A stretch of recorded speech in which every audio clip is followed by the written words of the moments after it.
மிக நீண்ட நாட்களுக்கு பிறகு உங்கள் அனைவரையும் சந்திக்கிறதுல மிக்க மற்றற்ற மகிழ்ச்சி. ஏராளமானவர்கள் வந்துடுச்சு நம்மள்கிட்ட இப்போ தொடர்பு கொண்டு பல கேள்விகளை முன்வைத்த வண்ணம் இருக்கிறாங்க.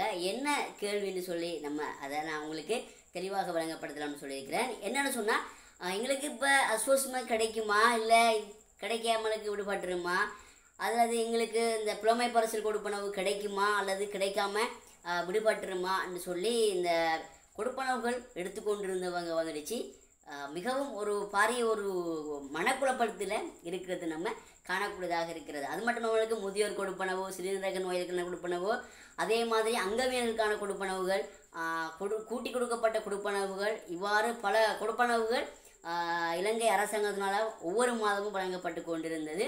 இந்த கொடுப்பனவுகள்லாம் மீண்டும் எங்களுக்கு கிடைக்குமா அல்லது இதற்கு பிறகு எங்களுக்கு எந்த கொடுப்பனவும் கிடைக்காதாங்கிற ஒரு சந்தேகம் எழுந்த வண்ணம் இருந்து கொண்டிருக்கிறது. உங்களுக்கான கொடுப்பனவுகள் கிடைக்குமா இல்லையாங்கிறத நம்ம இந்த வீடியோவில் முழுமையாக பார்க்கலாம்னு சொல்லி இருக்கிறோம். அது மட்டும் இல்லாமலுக்கு நடந்து முடிந்த ஜனாதிபதி தேர்தல் 9வது ஜனாதிபதி தேர்தலில் வந்துடுச்சு அனுரகுமார திசாநாயக்க அவங்க 9வது ஜனாதிபதியாக அனைத்து மக்களாலையும் பெரும்பான்மையினால் நிரூபிக்கப்பட்டு ஜனாதிபதியாக தெரிவு செய்யப்பட்டிருக்கிறாங்க. அவர்களுக்கு வாழ்த்துக்களை தெரிவித்துக் கொள்வதில் மிக்க மற்றற்ற மகிழ்ச்சி. அது மட்டும் இல்லாமலுக்கும் ஒவ்வொருத்தருக்கும் ஒவ்வொரு விருப்பங்கள் இருந்திருக்கும். ஆதலால் ஒவ்வொருத்தரும் என்ன செஞ்சு கொள்ள வேண்டும், மனஸ்தாபங்களெல்லாம் விட்டுட்டு, கோபங்களெல்லாம் விட்டுட்டு எமது ஜனாதிபதியாக நியமிக்கப்பட்டவர்களுக்கு ஒத்துழைப்பு வழங்க வேண்டும் என்று சொல்லி நான் உங்களிடம் கேட்டுக்கொள்ள கடமைப்பட்டிருக்கிறேன். அது மட்டும் இல்லாமலுக்கு இப்போ ஒவ்வொரு ஜனாதிபதியும் கிட்டத்தட்ட 39 ஜனாதிபதி வேட்பாளர்கள் இந்த தேர்தலில் களமிறங்கியிருந்தாங்க. அதுலேயும் குறிப்பாக 4 பேருக்கு மிகவும் ஒரு கடினமான போட்டியாக நிலவியது. அதுலேயும் குறிப்பாக முன்னாள் ஜனாதிபதி ரணில் விக்ரமசிங்க அவர்களுக்கும், அதே மாதிரி அனுரகுமார திசாநாயக் அவர்களுக்கும், சஜித் பிரேமதாஸ் அவர்களுக்கும், நாமல் ராஜபக்ச அவர்களுக்கும் மிகவும் ஒரு ஸ்ட்ராங்கான கேண்டிடேட்டாக கருதப்பட்டிருந்தாங்க. அதில் 4 பேர்லேயும் குறிப்பாக 3 பேருக்கு மிகவும் ஒரு கூடுதலான போட்டி நிலவியதை காணக்கூடியதாக இருந்தது நடந்து முடிந்த தேர்தலில் பார்க்கும் இடத்துல. அதே மாதிரி 2 பேருக்கு மிகவும் ஒரு கிட்டன ஒரு போட்டியாக நடைபெற்றது. அதுவும் இந்த தேர்தல் வந்துடுச்சு மிகவும் ஒரு யாருமே எந்த 9 தேர்தலையும் யாருமே எதிர்பார்க்காத ஒரு தேர்தலாக இந்த 9வது தேர்தல் நடைபெற்று முடிந்ததுங்கிறத உங்களுக்கு எல்லாருக்கும் தெரிவித்து கொள்றதுல மிக்க மற்றற்ற மகிழ்ச்சி. அதுவும் எப்படின்னு சொன்னால், யாருமே வந்துடுச்சு 50% மேலான வாக்குகளை பெறலை. அதனால் எல்லோரும் 42 அனுரகுமார திசாநாயக்க 42 நினைக்கிறேன், 42% தான் அவர்களுடைய வாக்குகள் இருந்தது. 51 யாருமே தாண்டலை. அதனால் அவர்களுடைய விருப்பு வாக்குகளை எண்ணக்கூடிய ஒரு சந்தர்ப்ப சூழ்நிலையும் ஏற்பட்டது. அதையும் எண்ணி 6 அதிகூடிய வாக்குகளை பெற்றிருந்தாங்களோ அவர்களுக்கு ஜனாதிபதி பதவி கொடுக்குறங்கிற இலங்கை சரத்தின் அடிப்படையில் 50% தாண்ட விட்டாலும் யார் அது கூடிய வாக்குகள் எடுத்தாங்களோ அவர்களுக்கே இந்த ஜனாதிபதி பதவி வந்துடுச்சு கொடுக்கப்பட்டிருக்கிறது. அதுலேயும் குறிப்பாக அனுர திசாநாயக்க தான் வந்துடுச்சு என்ன செஞ்சுக்கிறாங்க, ஜனாதிபதியாக தெரிவு செய்யப்பட்டிருக்காங்க. அவங்க 42-43% தான் இருக்கிறாங்க. யாரும் 50% தாண்டவில்லைங்கிறதையும் நீங்கள் குறிப்பாக நினைவில் வச்சுக்கொள்ளுங்க. ஓகே, எப்படி இருந்தாலும் எமக்கான ஜனாதிபதி 9வது ஜனாதிபதி இந்த இலங்கை நாட்டினுடைய ஜனாதிபதியாக அனுரகுமார திசாநாயக் அவர்கள் தெரிவு செய்யப்பட்டிருக்கிறத எல்லோரும் அறிந்த விடயம். இப்போ என்ன ஒரு பிரச்சனைன்னு சொன்னால், உங்களுக்கு எல்லோருக்கும் இருக்கிற மனக்குழப்பம், இப்போ புதுசாக ஒரு ஜனாதிபதி வந்திருக்கிறாங்க, இவங்க எமக்கான சூஷ்ம கொடுப்பனவு தருவாங்களா, இவங்க எமக்கான முதியோர் கொடுப்பனவு தருவாங்களா, இவங்க எமக்கான அங்கவீன கொடுப்பனவு மற்ற ஏனைய கொடுப்பனவுகளெல்லாம் வழங்கப்படுமா இல்லையாங்கிற ஒரு எப்படி சொல்கிற ஒரு சந்தேக நிலைக்கு உள்ளாக்கப்பட்டிருக்கிறத உங்கள தகவல்கள் நீங்கள் பண்ணுற மெசேஜை பார்க்கும்போது எங்களுக்கு அறியக்கூடியதாக இருக்கிறது. ஓகே, இப்போ அனுரகுமார திசாநாயக்க வந்துடுச்சு, என்னென்ன செய்வாருங்கிறத அவர் முன்கூட்டியே உங்களுக்கு அறிவிச்சிருக்கிறாரு. இதை எத்தனை பேர் நீங்கள் பார்த்தீங்களோ படித்தீர்களோ என்று தெரியாது. அதுதான் சொல்கிறது, ஒவ்வொரு ஜனாதிபதி வேட்பாளர்களும் அவர்களுக்கான தேர்தல் விஞ்ஞாபனம் வெளியிடுவாங்க. அதே மாதிரி அனைத்து 39 கேண்டிடேட்டும் ஜனாதிபதி வேட்பாளர்களும் அவர்களுக்கான விஞ்ஞாபனங்களை வெளியிட்டிருந்தாங்க. நீங்கள் யாரும் இது நீங்கள் படிச்சிங்களான்னு தெரியல. அதே மாதிரி இப்போ தெரிவு செய்யப்பட்டிருக்கிற இப்போ யாரெல்லாம் தெரிவு செய்யப்படலையோ அவர்களுடைய விஞ்ஞாபனத்தை ஒரு புறம் வைப்போம். ஆனால் அனுரகுமார திசாநாயக்கருடைய தேர்தல் விஞ்ஞாபனத்தை கண்டிப்பாக நீங்கள் ஒவ்வொருத்தரும் அறிந்திருக்க வேண்டும். அவர் என்ன செய்வார், என்ன செய்ய மாட்டார்ங்கிறத அவரே திட்ட தெளிவாக கூறியிருக்கிறாரு. அதை நம்ம பார்க்கணும்னு சொன்னால் உங்களுக்கு அதில் தெளிவாக கிடைக்கும்னு சொல்லி நான் நம்புகிறேன். ஹாய் எவ்ரிவான், ஐ ஆம் அர்ஷாத். தெரியாததை தெரிந்து கொள்வோம். பாருங்கள், யாரெல்லாம் இது வரைக்கும் எமது யூடியூப் சேனலை சப்ஸ்கிரைப் செய்யாமல் பார்த்து கொண்டிருக்கணும், மறக்காமல் உங்களுடைய சப்ஸ்கிரைபை செய்து கொள்ளுங்கள். ஓகே, தேர்தல் விஞ்ஞாபனம் அனுரகுமார திசாநாயக்க அவர்களுடைய தேர்தல் விஞ்ஞாபனம் என்ன சொல்லுது? அவர்களுடைய விஞ்ஞாபனத்தில் எமக்கான கொடுப்பனவுகள் அசோஸ்ம கொடுப்பனவு கிடைக்குமா அல்லது கிடைக்காதாங்கிறத சந்தேகத்தை நீங்களே தெளிவாக புரிஞ்சுக்கொள்ளலாம். அது மட்டும் இல்லாமலுக்கு அவர்களுடைய தேர்தல் விஞ்ஞாபனத்தில் அதிகூடியமான கொடுப்பனவு கிடைக்குங்கிறது சொல்லியும் குறிப்பிட்டிருக்கிறாங்க. நம்ம அதை முற்றுமுழுதாக என்னன்னு சொல்லி பார்த்தா உங்களுக்கும் அதில் ஒரு தெளிவு கிடைக்கும். உங்களுக்கு என்ன கிடைக்கும், என்ன கிடைக்காது, எவ்வாறு இந்த நாட்டை அவர் கொண்டு போக இருக்கிறாருங்கிறத நீங்களும் அறிஞ்சு கொள்ள கடமைப்பட்டிருக்கிறீங்க. ஒவ்வொருத்தரும் நீங்கள் அதை அறிந்து வைத்துக்கொள்ள வேண்டும்ங்கிறத குறிப்பாக நான் உங்களுக்கு சொல்ல கடமைப்பட்டிருக்கிறேன். இந்த அசோஸ்ம திட்டத்தை வந்துடுச்சு யார் கொண்டு வந்தாங்கன்னு சொன்னால் முன்னாள் ஜனாதிபதி ரணில் விக்ரமசிங்க அவர்கள் தான் அசோஸ்ம திட்டத்தை கொண்டு வந்தாங்க. அதுவும் நான் நினைக்கிறேன் ஒரு 1.5 வருடத்துக்குள்ளே தான் இந்த அசோஸ்ம திட்டம் நிலைநிறுத்தியிருக்கிறது. இனி வந்துடுச்சு அசோஸ்ம திட்டம் வருமா அல்லது புதியதொரு திட்டம் உண்டாகுமாங்கிறத இனி வருகின்ற ஜனாதிபதி என்ன செய்ய இருக்கிறாரோ அதை வைத்து தான் தீர்மானித்து கொள்ள முடியும். அல்லது மீண்டும் சமுர்த்தி கொடுப்பனவு கிடைக்குமா, இல்லது இதோட இந்த சமுர்த்தியும் அசோஸ்மை இடைநிறுத்தப்பட்டு புதிய ஒரு திட்டம் உருவாக்கப்படுமாங்கிறத ஜனாதிபதிகளுடைய அவர்களுடைய ஆலோசனைக்கு அமைவாகத்தான் நடைபெற இருக்கிறதுங்கிறதையும் தெளிவாக நீங்கள் புரிந்து கொள்ள கடமைப்பட்டிருக்கிறது. அதே மாதிரி இந்த அசோஸ்மை சில நேரங்களில் நீடிப்பு செஞ்சு உங்களுக்கு வழங்கப்பட்டு கொண்டிருக்கலாம் அல்லது இடைநிறுத்தப்பட்டு ஒரு புதிய ஒரு திட்டம் உருவாக்கப்படலாம். ஏன்னு சொன்னால் அசோஸ்ம திட்டத்தில் பல பேர் வந்துட்டு பாதிக்கப்பட்டிருக்கிறாங்க. ஏராளமான குளறுபடிகள், ஏராளமான முறைப்பாடுகள் வந்த வண்ணம் போய்கொண்டே இருக்கிறது ஆக்களுக்கு. அதே மாதிரி வந்துடுச்சு இது இடைநிறுத்தப்பட்டு மீண்டும் ஒரு புதியதொரு திட்டம் ஆரம்பிக்கப்படலாம் என்று சொல்லியும் நான் நினைக்கிறேன். அதாவது இப்போ அசோஸ்ம வந்துடுச்சு ரணில் விக்ரமசிங்க அவர்கள் கொண்டு வந்த மாதிரி சமுர்த்தி திட்டத்தை வந்துடுச்சு யார் கொண்டு வந்தாங்கன்னு சொன்னால் மஹிந்த, அதே மாதிரி நாமல் ராஜபக்ச அவர்களுடைய ஆட்சி கால பகுதியில் தான் சமுர்த்தி கொடுப்பனவு வழங்கப்பட்டிருந்தது. ஓகே, சமுர்த்தி கொடுப்பனவு வழங்கப்பட்டிருந்தாலும் அதில் ஏராளமானவர்கள் நன்மை என்று சொல்லி கூறியிருந்தாங்க. அதில் எந்தவித நன்மையும் இல்லை, எந்தவித பிரயோசனமும் இல்லைன்னு சொல்லித்தான் நான் கருதுகிறேன். அதே மாதிரி வந்துடுச்சு அசோஸ்ம திட்டம் வந்துடுச்சு சிறந்ததொரு திட்டமாக கருதப்பட்டாலும் அதில் மட்டும் நம்மளுக்கு கூடுதலான கொடுப்பனவுகள் வழங்கப்பட்டு கொண்டிருந்தது. எந்தவித பிரச்சனையும் இல்லாமலுக்கும் வழங்கப்பட்டது. ஆனால் சில முறைகேடான சம்பவங்கள் நடந்ததுங்கிறத யாராலும் மறைக்கவும் முடியாத உண்மைதான். ஏராளமான பிரச்சனைகள் இப்போதும் தீர்க்கப்படாமல் இருக்கிறது. ஏராளமான கொடுப்பனவுகள் இன்னும் இதுவரைக்கும் வழங்கப்படாமலும் ஏராளமானவர்கள் இருக்கிறார்கள். ஓகே, இது ரெண்டும் ஒரு புறம் இருக்க இப்போது வந்துடுச்சு அனுரகுமார திசாநாயக்க என்ன செய்ய போகிறாருங்கிறத வாங்க அவருடைய விஞ்ஞாபனத்தை நம்ம பார்த்து தெரிஞ்சு கொள்வோம்.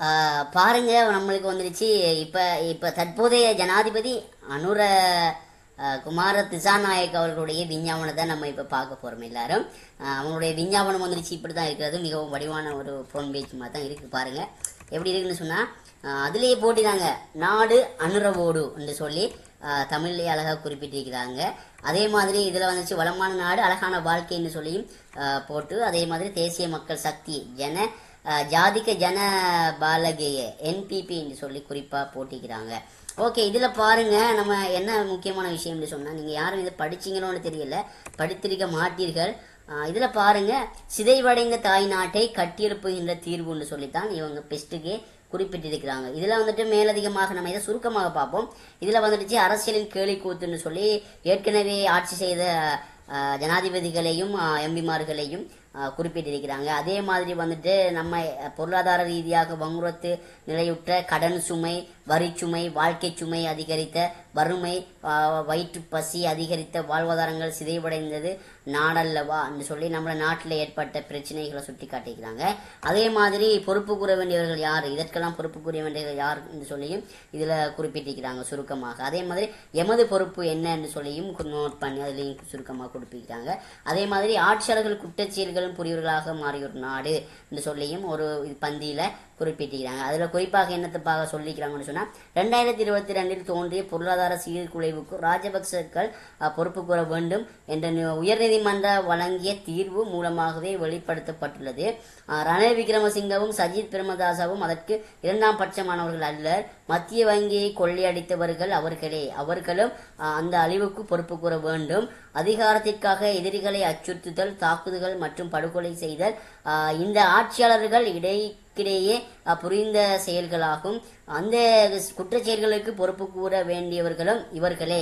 மாறுள் வேடம் பூண்டு மீண்டும் மக்களை ஏமாற்றுவதற்காக வருகின்ற இந்த மூர்க்கத்தனமான ஆட்சியாளர்களிடம் மக்களை மீண்டும் ஏமாற வேண்டியதில்லை என்று குறிப்பிட்டிருக்காங்க. ஓகே, இவர்கள் வந்துச்சு குற்றம் வந்துட்டு சுமத்திருக்கிறாங்க. இவர்கள்ட்ட இனி வந்துட்டு ஜனாதிபதியாக நியமிக்க தெரிவு செய்யப்பட்டிருக்கிறாங்க அனுரகுமார் திசாநாயக்கு. அவங்க வந்துடுச்சு இவர்களுக்கு தண்டனை வழங்குவாங்களா அல்லது பாதுகாப்பாங்களான்னு சொல்லி இனி வருகின்ற காலங்களில் நம்மளுக்கு போக போக தெளிவடையும். அவர் கூறியிருக்கிறதெல்லாம் நடைபெறுமா அல்லது முந்தைய பழைய குருடி கதபத்திரல் இந்த மாதிரி என்ன எல்லோரும் சொல்வது போன்று பாசாங்கு செய்து ஆட்சியை பிடித்திருக்கிறாராங்கிறத நம்ம பொறுத்திருந்தான் பார்க்க வேண்டும். ஓகே, திசை காட்டியின் வேட்பாளர் தோழர் அனுரகுமார் திசாநாயக்கவை வெற்றியை உறுதிப்படுத்துவோம் என்று சொல்லித்தான் சில வாசகங்கள் இருக்கிறது. ஓகே, அனுரகுமார் திசாநாயக் அவர்கள் வேற என்னென்ன செய்வாங்கங்கிறத பார்ப்போம். புதிய மறுமலர்ச்சியும் யுகத்திற்காக கைகோர்த்து கொள்வோம்னு சொல்லியும் ஒரு பந்தியில வந்துச்சு குறிப்பிட்டிருக்கிறாங்க. நம்மளுக்கு அதையும் விடுவோம். இப்ப அவங்க என்னென்ன செய்வாங்கங்கிறத நம்ம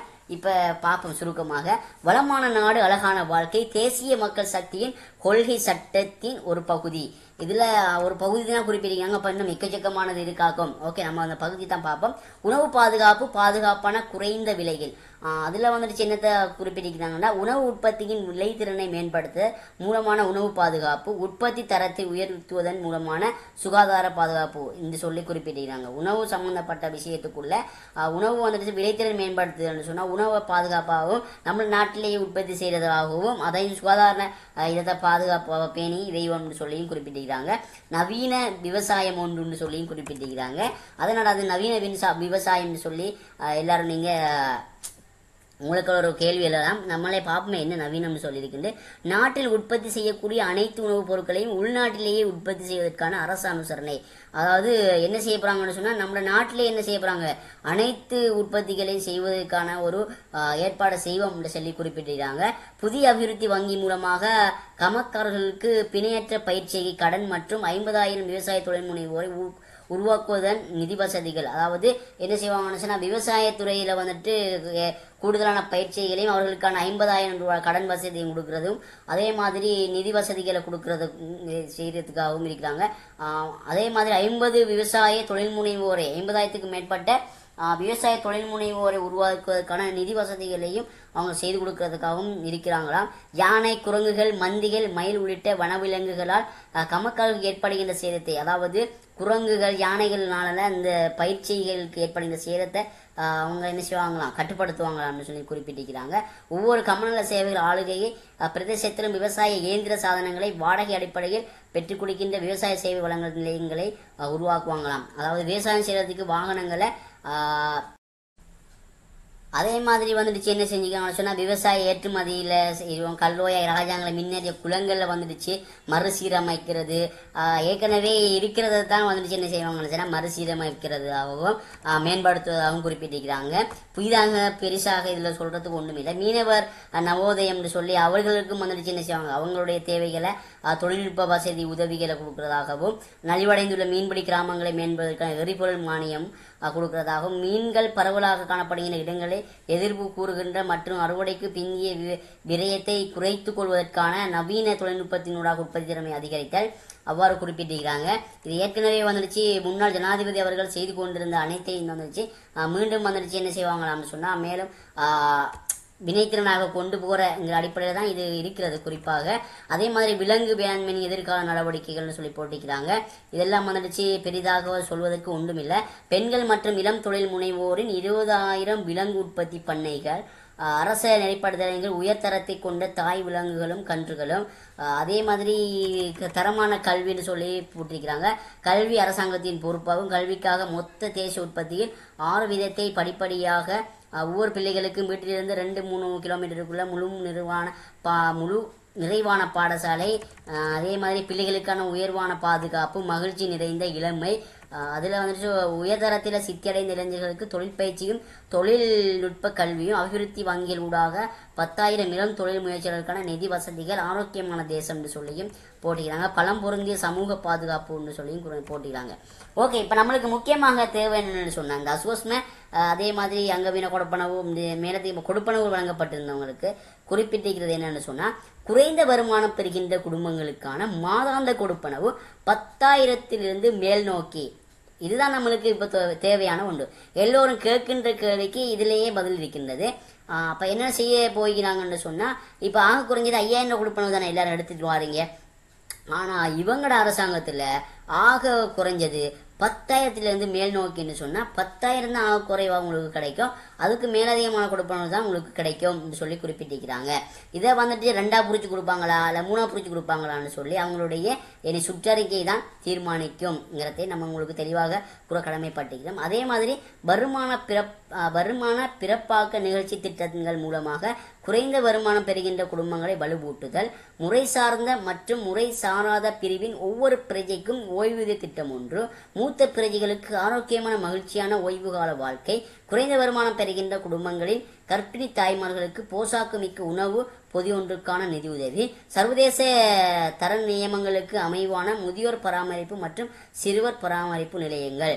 அதாவது நம்ம நாட்டில் ஏற்கனவே இருக்கிறத தான் வந்துட்டு குறிப்பிட்டிருக்கிறாங்க. அதை சும்மா ஒரு புது வாசகங்கள் போட்டு காட்டிருக்கிறாங்களே தவிர வேற இதில் ஒன்றுமே புதிதாக சொல்வதற்கு இல்லை. ஆனால் குறைந்த வருமானம் பெறுகின்ற குடும்பங்களுக்கான மாதாந்த கொடுப்பனவு 10,000 மேல் நோக்கி என்று சொல்லி குறிப்பிட்டிருக்கிறாங்க.